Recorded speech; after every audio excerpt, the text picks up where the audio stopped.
পুলিশকে চ্যালেঞ্জ জানিয়ে কুমারঘাট থানার সামনে থেকে বাইক চুরি করে নিয়ে গেল চোরের দল। চড়কমেলা দেখতে গিয়ে 8 যুবকের বাইক চুরি হয়ে যায়। বাইকটি ফিরে পাওয়ার জন্য বাইকের মালিক বিপ্লব মাঝি সংবাদ মাধ্যমের মুখোমুখি হয়ে জানায়, সে তার পরিবারকে নিয়ে সোমবার বিকেলে কুমারঘাট থানা সংলগ্ন এলাকায় ঐতিহ্যবাহী চড়ক পূজা এবং মেলা দেখতে যায়। মেলার পাশে একটি জায়গায় অন্যান্য যানবাহনের সঙ্গে তার বাইকটি লক করে রেখে যায়। আধ ঘন্টা পর মেলা থেকে ফিরে এসে বিপ্লববাবু দেখতে পান তার বাইকটি নেই। সঙ্গে সঙ্গে বিভিন্ন খোঁজাখুঁজির পর বিপ্লব মাঝি কুমারঘাট থানার সঙ্গে যোগাযোগ করে। তিনি পুলিশ প্রশাসনের কাছে আবেদন জানান তার বাইকটিকে যেন উদ্ধার করে দেওয়া হয়। নমস্কার, আমার নাম বিপ্লব মাঝি, বাসা কুমারঘাট কেন রোড এলাকায়।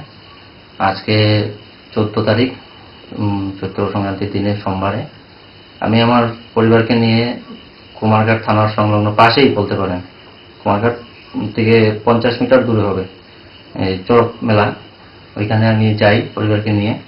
তো যাওয়ার পরে আমি আমার সাইকেলটা TR02G 9768 নম্বরের পালসার বাইকটি নিয়ে যাই এখানে।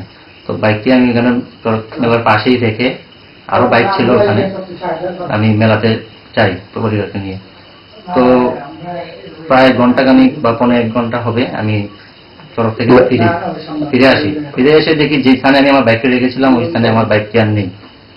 আমি অনেক খোঁজাখুঁজি করি, পাশে বসে সব জায়গাতে খোঁজাখুঁজি নেই, ওখানে আরো কম আরো বাইক টাইক ছিল ওইখানে, ওগুলো আছে কিন্তু আমারটা নেই।